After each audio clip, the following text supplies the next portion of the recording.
तो आज हम नई कहानी लेकर के आपके सामने फिर से हाजिर हैं। सुनिए, हम कहानी शुरू करते हैं। सुहागरात पर संभोग सभी लड़कियों की चाहत होती है। मेरी भी थी, लेकिन एक समय ऐसा आया जब मेरी ये इच्छा पूर्णतः खत्म हो गई। मेरी शादी जिस लड़के से हुई उसको मैंने बस 1 महीने ही डेट किया था, और सच कहूँ मुझे वो बिल्कुल पसंद नहीं था। मैंने अपने माता पिता को बोला, रो रो कर समझाया कि मैं ये शादी नहीं करना चाहती, लेकिन उन्होंने कहा कि मेरे ससुराल वाले मेरे पिताजी का कर्ज उतार रहे हैं। उस वक्त मुझे समझ आ गया कि शादी नहीं, मुझे बेचने जैसा था। मैं बिल्कुल अकेली थी। मैं भागने की कोशिश में थी, पर मेरे भाई ने पकड़ लिया और शादी तक कई महीनों तक कमरे में बंद रखा।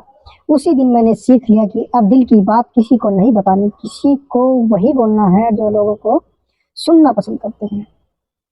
शादी की पहली रात मैं बहुत डरी हुई थी। मुझे पता था कि वो पहली रात मेरे पास आएगा।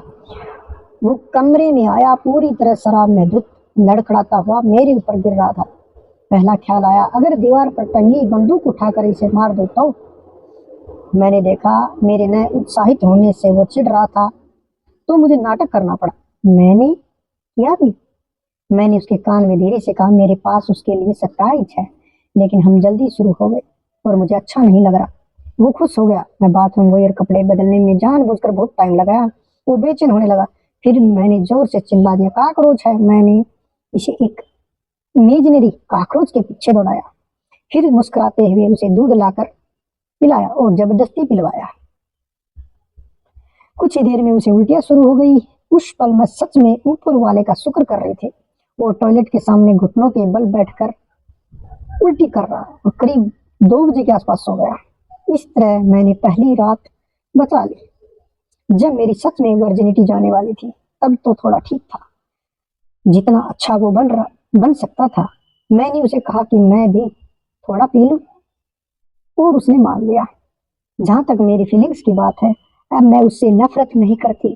पहले करती थी। उसके बुरे दिनों के बारे में सपने देखती थी। क्या मुझसे प्यार करता है वो वो कहता है हाँ करता।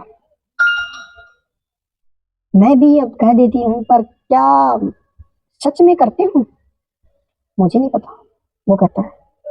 अब मैं कर अब मैं समझ ही नहीं पाती कि क्या महसूस कर रही हूँ और क्या सिर्फ दिखा रही हूँ। शायद उसे भी पता है कि मैं अंदर से कितनी फेक हूँ। वो कभी कुछ कहता नहीं। वो मुझे रातों में कई बार रोते हुए पकड़ चुका है, पर पूछता तक नहीं, बस चुपचाप पकड़ कर बैठ जाता है। उसे ऐसा नहीं करना चाहिए था, लेकिन वो करता है। वो बहुत बदल गया है। पहले वो एक इंसान था कि मेरी बात उसे पसंद नहीं आई तो थप्पड़ मार देता था। आज वो वही आदमी है जो मुझसे मेरी राय पूछता है, मुझे समझने की कोशिश करता है। हर थप्पड़ ने मुझे सिखा दिया कि उसे क्या सुनना पसंद है। मैं बहुत कंफ्यूज हूँ। समझ नहीं आता कि जो महसूस करती हूँ वो सच है या वो ही महसूस कर रही हूँ जो वो चाहता है। अब सब चाहते हैं कि मैं बच्चा करूँ, लेकिन मैं आज भी आज़ाद होने का सपना देखती हूँ। बस एक दिन दिल की बात खुलकर कह देना चाहती हूँ। शायद कल कह दूंगी, आज बस बहुत थक गई। आपको ये कहानी कैसी लगी? इस कहानी को आगे जानने के लिए हमारे चैनल को शेयर और सब्सक्राइब कीजिए, और कमेंट्स में हमें बताइए आपको कैसी लगी। तब तक के लिए जय श्री राम। अगली कहानी में मिलते हैं।